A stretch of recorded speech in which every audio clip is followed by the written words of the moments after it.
Du Grand Oral, Maya Brahmi, bonsoir. Bonsoir. Et bienvenue sur le plateau du Grand Oral. Vous êtes écrivaine, journaliste, vous animez des ateliers d'écriture et vous publiez aujourd'hui, bientôt d'ailleurs, il va sortir exactement le 1er octobre, ce livre, donc Jusqu'à sentir battre leur cœur, aux éditions de l'Observatoire.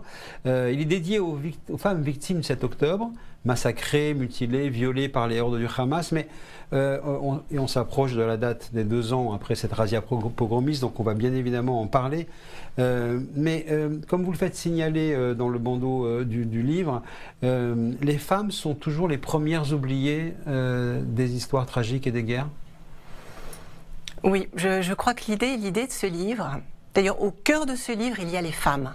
D'ailleurs, j'ai dédié ce livre aux femmes, à l'autre moitié de l'humanité qu'on considère en général comme une minorité d'ailleurs. Et c'est parce qu'on la considère comme une minorité qu'elle est invisible. Et que ce soit ce qui s'est passé le 7 octobre, ce qu'on n'a pas voulu voir, ce qu'on n'a pas pu voir, ce qu'on n'a pas voulu voir, ces 320 femmes qui ont été torturées, violées, assassinées dans les pires tortures, ce qu'on n'a pas voulu voir, c'est quelque chose qu'on peut élargir au plan de la société mondiale, c'est-à-dire qu'on voit rarement les femmes et on voit rarement les tortures qui leur sont infligées même au quotidien. Donc dans le livre, il y a j'élargis, je parle évidemment des Israéliennes et des Juives, parce que c'est bien particulier, mais si on n'a pas voulu les voir, c'est parce que ce sont des individus différents, ce sont des femmes. D'abord, c'est parce qu'il y avait cette différence on va dire essentielle, ontologique. Ce sont d'abord des femmes qu'on ne veut pas voir, et en plus, après, on va en parler, ce sont des femmes juives et israéliennes. Oui. Alors c'est intéressant parce qu'on va y revenir effectivement sur le 7 octobre, mais si on reste un instant sur cette question, parce que c'est intéressant, vous parlez donc des autres femmes victimes des autres guerres. Il y a 2 ans, le Women's Forum avait consacré ses travaux justement, notamment il y avait eu le massacre aussi en Ukraine, à Boutcha. On commençait à voir qu'il y avait le viol revenait comme une gouvernance de guerre, comme une arme de guerre, et les travaux de Women's Forum ont été consacrés à cette démarche. C'est à ce point nouveau? Moi, je vous dirais que c'est un peu ancestral, que ça a toujours eu lieu. Je pense que dans les guerres, on a, à mon avis, toujours fait prisonnières les femmes. On les a violées et il y a quelque chose de probablement très jouissif et très efficace à voler la femme de l'autre et à l'inséminer de ses propres gènes. C'est une façon de détruire l'autre, en fait. C'est aussi de ça dont je parle, parce que ça a eu aussi lieu en Israël. C'est une façon de détruire son ennemi totalement. En détruisant les femmes, on détruit toute la société, on détruit l'autre. Vous avez eu envie d'écrire sur ces femmes massacrées le 7 octobre, mais vous avez dit un principe, surtout pas de fiction. Pourquoi ? Probablement parce que en tant qu'écrivaine, j'ai écrit beaucoup de fiction dans ma vie. J'ai écrit beaucoup de livres pour les enfants, pour les adolescents, pour les adultes. Une fois que quand le 7 octobre est arrivé, pour moi, il n'y avait plus de place pour la fiction. Mon monde s'est écroulé le 7 octobre et ce que j'avais l'impression d'entendre autour de moi, c'était de la fiction. De la fiction venant de médias auxquels je crois, de radio, voilà. Moi, j'avais l'impression qu'on me racontait n'importe quoi, et ce n'importe quoi extrêmement tendancieux et partial qu'on me racontait, pendant que j'entendais ce que vivait ma famille, mes amis en Israël, voilà, a fait que je me suis retrouvée dans une position où j'ai eu l'impression comme ça que le temps s'est rétréci d'un coup. Et je me suis dit, rien n'a changé, rien ne va changer. L'antisémitisme est là, il ne repartira pas. Voilà, j'élève ma fille actuellement dans un climat qui est aussi délétère que mes grands-parents ont pu le vivre juste avant la Shoah. Et la fiction n'avait plus sa place, puisque moi j'ai voulu dresser un tombeau pour ces femmes. J'ai voulu pas démontrer, car ce n'est pas exactement un essai, et ce n'est certainement pas de la fiction. Non, il n'y a aucune démonstration. Voilà, j'ai voulu montrer comment les choses sont mises en place pour qu'on ne voit pas ces femmes. Et moi, j'ai voulu faire la vérité sur ce qu'elles avaient vécu et montrer que ce qu'on entendait ou ce qu'on pouvait lire dans le monde était faux. Alors c'est intéressant cette question, on va rester quelques instants parce que en fait ça rappelle la polémique, vous savez, vous vous souvenez-vous, au moment de la sortie du film donc, de Spielberg sur la liste de Schindler, où il y avait une grande polémique avec les tenants justement de l'interdiction de faire de la fiction pour parler et restituer l'ambiance des camps de concentration. Claude Lanzmann d'ailleurs faisait partie de ses opposants, et les tenants d'une mémoire à perpétuer qui disaient quand même les générations, le temps fait son office, tout s'estompe, et il faut quand même trouver un moyen de faire passer ces images. Et vous avez pour l'instant choisi votre camp, ma démarche c'est-à-dire est très pas de fiction différente. après Nova. Oui, non, ma démarche est très différente. D'abord, c'est un livre qui a été écrit à partir de début janvier 2024. Il n'a pas été écrit cet été. C'est ça qui a été le défi. Et vous me direz si ce défi est réussi, mais c'est écrit un peu comme un journal de guerre. C'est-à-dire que j'avais besoin, par rapport à ce que j'entendais, j'avais besoin de restituer la vérité, de faire justice à ces femmes dans le temps de la guerre. Et c'était ça mon objectif.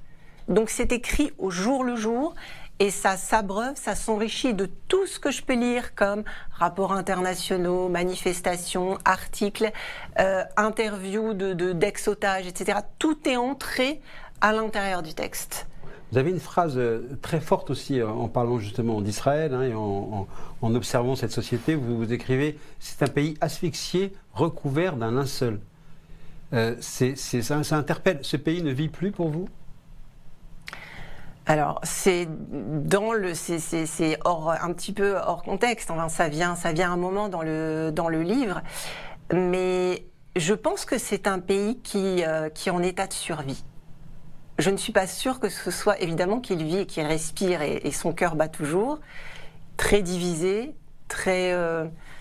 c'est une période extrême. C'est un pays sous le choc, sous un trauma énorme, et je pense que c'est un pays actuellement qui vit dans le présent.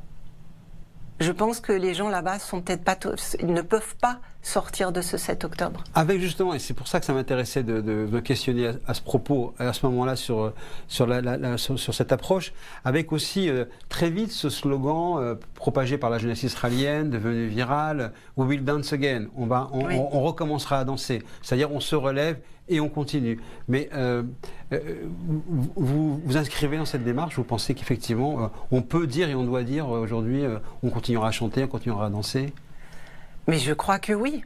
Je pense là, vous me parlez, moi je pense à ma famille là-bas, je pense à des cousins, je pense à mes nièces, et je ne peux que leur dire ça. Je leur dis, bien sûr, we will dance again. Mais la situation aussi en Israël pour les Israéliens n'est forcément pas la même que pour les Juifs de la diaspora ailleurs. Et il se trouve que moi, j'ai une jambe en Israël et j'ai une jambe dans la diaspora. Et oui, et c'est ça qui justement est intéressant et qui, je pense, détermine votre manière de penser aussi ce livre, tel que je l'ai compris, parce que vous établissez au fond un continuum entre les pogroms. Ceux de vos proches, ou des rafles pendant la Seconde Guerre mondiale par les nazis, et puis ce qui s'est passé le 7 octobre dans le sud d'Israël. Le pogrom est le même, je dirais, en boutade, ce qui change, c'est qu'il y a une GoPro, mais ça aussi on va en parler. Mais surtout, ça m'a frappé, parce que pour vous, au fond, c'est la suite quasi obligatoire de l'histoire juive. Ce n'est pas quasi obligatoire, malheureusement ça a eu lieu. Moi je ne pensais pas que ça aurait lieu un jour. Je pense que j'ai été élevée par... ma mère est une enfant d'après la Shoah, elle est née en 1946, donc je porte forcément l'héritage. Notamment, je m'en suis référée, j'ai essayé de retrouver espoir en m'appuyant sur les peintures de mon grand-père, Emmanuel Proveller, qui était rescapé de la Shoah. J'aurais aimé, après le 7 octobre, avoir une discussion avec mes grands-parents, qui sont morts très jeunes, mais j'avais ces tableaux. Et j'ai interrogé ces tableaux, j'ai essayé de comprendre comment lui, qui était resté le dernier des Proveller, sa femme aussi, il n'y avait plus de famille, comment il a réussi à se reconstruire. Et ça se voit en fait au fil de son œuvre. Évidemment, avant la guerre, il y avait du figuratif. Après, il n'y a plus que de l'abstraction parce qu'on ne peut même plus représenter l'être humain. On ne peut plus représenter rien. Donc il y a de l'abstraction et puis après, comment a-t-il fait pour revenir à une figuration, à de la couleur, à des couples qui s'aiment, etc. Donc je me suis appuyée là-dessus pour essayer de sortir de ce tunnel de l'inconnu dont parle. Ce tunnel de l'inconnu, c'est une expression d'un des chefs du Hamas. Les otages sont entrés dans le tunnel de l'inconnu. Je suis entrée dans le tunnel de l'inconnu et pour moi, le monde est entré dans le tunnel de l'inconnu. Et oui, on passe d'un pogrom à un pogrom parce que ce qui m'a énormément choquée, qui était d'une violence inouïe, c'est de constater qu'on s'est mis, les experts comme les autres, se sont mis à jouer sur les mots. Parce que quand on écrit un livre, on écrit. Là, j'étais censée écrire, exprimer l'innommable, il y a toute une réflexion là-dessus, mais les gens ont commencé à jouer sur les mots, ils ont commencé à circonstancier, à minimiser, à infirmer ce 7 octobre. Oui, tout ça ne vient pas de certains historiens, etc., vous expliquez que ce n'est pas un pogrom. Un ami à moi, très cher, m'a expliqué, mais non, tu ne peux pas parler de pogrom, c'est pas ça un pogrom. Je me suis dit, bon, je vais aller rechercher ce que c'est qu'un pogrom. Je ne suis pas historienne. Qu'est-ce qu'un pogrom? Je suis allée chercher ce que c'était qu'un pogrom. Et je suis remontée dans ma famille maternelle. Je suis repartie à Lviv. Je suis repartie à Lviv, en Ukraine, bien avant la Seconde Guerre mondiale et bien avant la Shoah. Et là, je suis tombée, j'ai eu un choc que je n'aurais probablement pas dû avoir si j'étais cultivée, mais je me suis aperçue qu'on avait décimé 150 000 juifs dans les années 1919-1921 en Ukraine, et qu'à ce moment-là, il y avait eu un pivot dans les pogroms. C'est-à-dire que comme c'était un bazar politique absolument insensé, une crise politique énorme, les pogroms se sont accentués. Là, c'était pas tous les mois ou tous les 6 mois, là, c'était récurrent. Et c'était l'armée blanche, et c'était l'armée rouge, et c'était les Cosaques, et c'était tout le monde, ils se faisaient coucou, et les uns remplaçaient les autres. Et à ce moment-là, il y a quelque chose qui s'est joué, et ils ont décidé, en tout cas, ils ont pris énormément de plaisir à torturer et violer les femmes juives en place publique. À ce moment-là, et je cite donc le travail d'une historienne extraordinaire qui a mis 10 ans de sa vie dans ce travail, une historienne russe. À ce moment-là, on peut dire que les pogroms sont devenus génocidaires. Et pour moi, c'était très important de montrer que ce 7 octobre, qu'on dise que ce soit un pogrom ou pas un pogrom, avait une volonté génocidaire. Et ce qui a été fait à ces femmes, ces 320 Israéliennes, la façon dont elles ont été torturées et violées, je le décris, oui. Et je fais un parallèle avec les tortures qui étaient les mêmes. Vous le décrivez de manière extrêmement crue, sans phare, avec vraiment des récits qui sont même durs à lire sur les mutilations, les exactions, les viols. Parce qu'il fallait justement que ça soit inscrit, écrit, et parce que comme vous le disiez, vous le dites aussi dans le livre, on n'a jamais vu un massacre autant documenté, autant filmé et autant contesté. Oui, ça m'a rendu complètement dingue. Ça m'a rendu malade de me dire que tout était là. C'était sur Facebook, c'était sur les sites.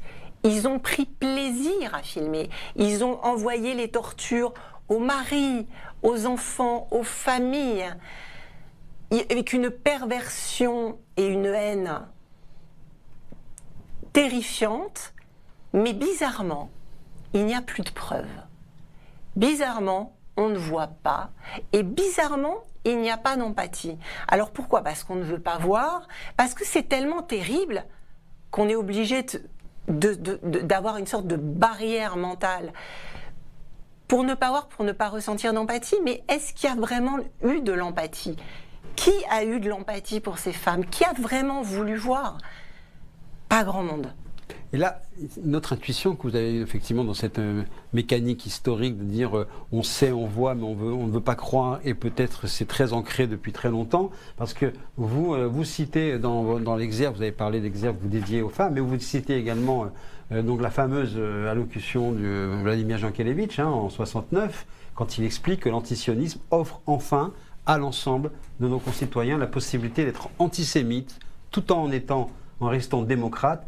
Quelle aubaine, ce privilège-là ne sera plus jamais réservé uniquement à la droite. Donc c'est aussi la continuité que vous installez en disant de toute façon, on peut maintenant être antisémite en étant antisioniste et c'est tendance. Bah, vous savez, vous le savez aussi bien que moi, et d'ailleurs j'ai tenu à le mettre noir sur blanc, je suis allée lire la charte du Hamas.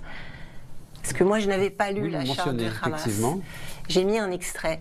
La charte du Hamas ne mentionne pas les Israéliens. Il n'y a pas le mot israélien dans la charte du Hamas.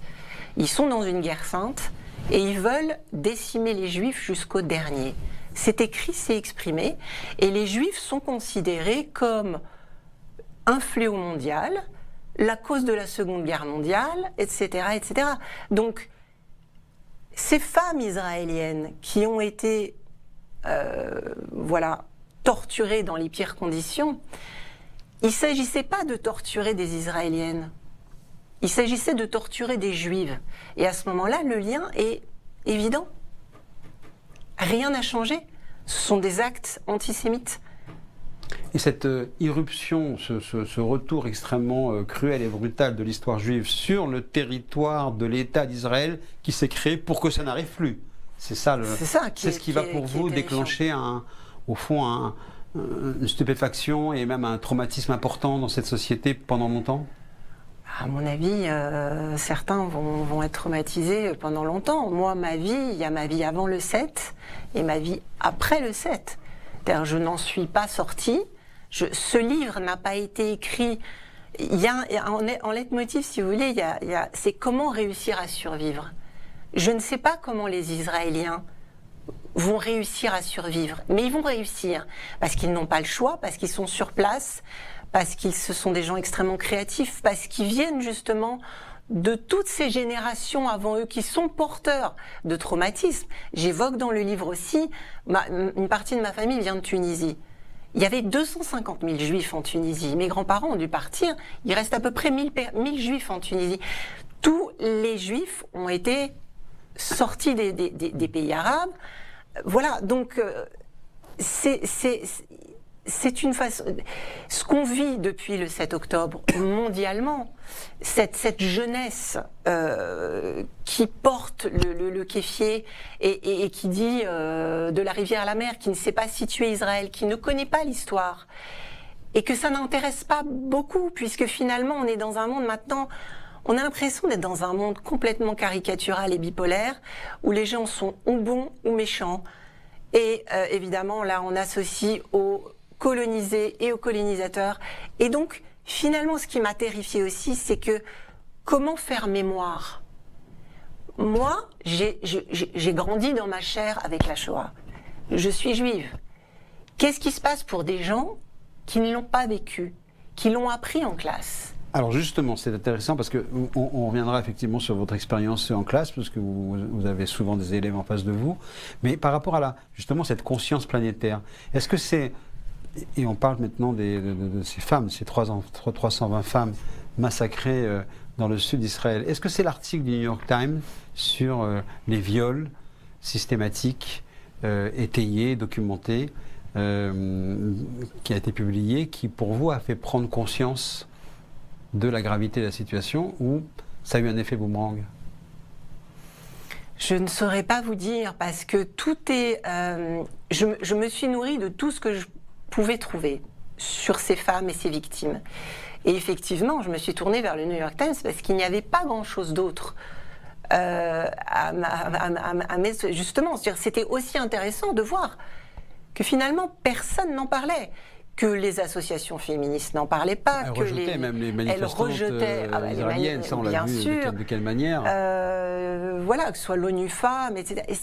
C'est le silence le silence. Plus que ça, vous écrivez le déni qui est la lèpre de cette société qui gangrène jusqu'au cerveau des féministes. Oui. Pour lesquels vous pouvez avoir une forme de sympathie d'ailleurs.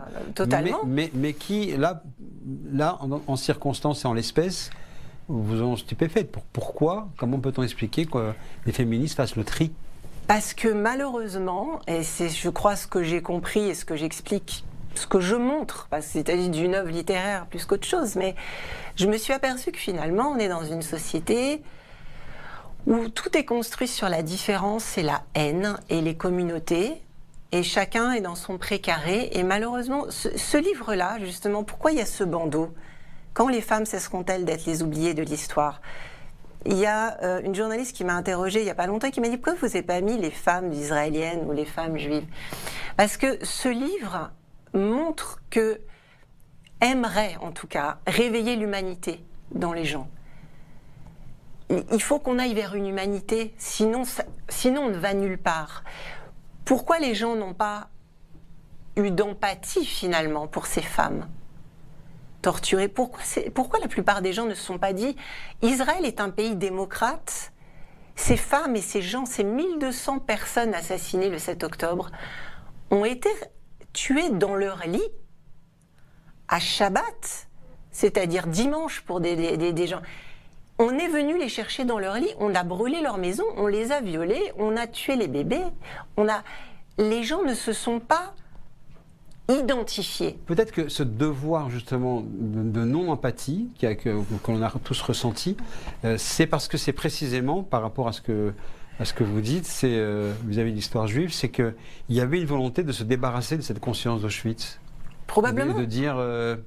il y a toujours ça une bonne raison. Arrêtez de nous dire que c'est le nec plus ultra du mal. Mais oui, c'est tellement bien. Ce n'est plus vous. Mais c'est tellement facile de se dire, on retrouve enfin, ce que disait effectivement les Israéliens on retourne tout. Les Israéliens sont des colonisateurs, ce sont les nouveaux nazis, et ils n'ont qu'une envie, c'est de décimer les gens en face. Je dis pas que à l'intérieur de ce livre, il y a les Palestiniens et les Palestiniennes. J'allais vous poser la question.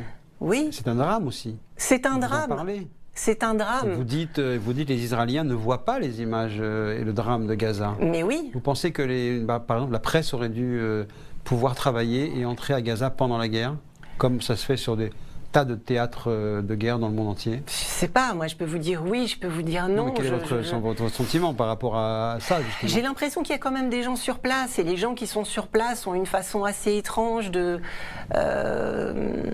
donner les informations, ça attise aussi la haine. J'ai l'impression que finalement c'est un peu l'œil du cyclone, Israël. C'est très simple. Tous les gens sont complètement obsédés, comme ils étaient obsédés par la question juive, ils sont complètement obsédés par Israël. Il y a quelque chose de très passionnel. Vous l'avez évoqué, vous parlez beaucoup de votre grand-père, un peintre, un artiste, que vous mentionnez régulièrement avec son œuvre et les entretiens qu'il donnait dans son livre. Il a une phrase qui est restée longtemps un mystère pour vous. L'espace est courbe. Est-ce que vous avez finalement percé le mystère? Qu'est-ce qu'il voulait dire avec ça? Qu'est-ce que vous avez compris, vous? L'espace est courbe. Moi, j'ai pas compris grand-chose. J'ai resté très mystérieux. Je me suis dit, tiens, je vais avoir peut-être quelqu'un qui a... je pense qu'il faut peut-être se référer à Einstein, c'est-à-dire que l'espace-temps. Si l'espace est courbe, il n'y a pas d'infini. Il y a quelque chose de fermé. Et le temps est donc fini. Et ça entre dans ma réflexion de me dire que à partir du 7 octobre, pour moi, le temps s'est rétréci. Et de même, il y a une femme qui court tout le long de ce livre. Il y a une femme qui crie. Qui veut échapper. Qui n'échappera pas. Voilà, une femme à Lviv en 1941. Et c'est une photo très connue d'une femme juive on lui a coupé ses vêtements, elle est en gaine, elle est à moitié nue. Ça pourrait être quelqu'un de ma famille, ça pourrait être moi. Je vais vous dire, si on rétrécit l'histoire, cette femme, c'est moi. Cette femme, ce sont les Israéliennes, à qui il arrivait exactement la même chose. Elles ont couru, elles savaient qu'elles allaient mourir, et elles ont vécu le pire enfer. Et aujourd'hui, la moindre des choses pour moi, c'est au moins de leur rendre justice, et que ceux qui veulent savoir, ceux qui veulent voir, puissent, dans ce livre, leur rendre hommage et savoir ce qui s'est passé. C'est pour ça que je tenais à ce qu'il y ait leur nom à la fin de l'ouvrage. Oui, et d'ailleurs c'est très intéressant, en lisant les noms, on s'aperçoit aussi d'une forme de rupture entre l'histoire juive et l'histoire israélienne. Très très peu de prénoms bibliques. Beaucoup de prénoms très israéliens, venant en plus de ce monde du kibbutz, du sud, où c'est aussi beaucoup de gens de gauche. Et je me suis dit, on voit que c'était peut-être même pratiquement un autre peuple, parfois. Mais je pense que les Israéliens ne sont pas des Juifs de la diaspora. Je le pense très sincèrement et heureusement qu'ils sont là pour moi. Merci beaucoup, Maya Brahmi, d'être venue pour le Grand Oral.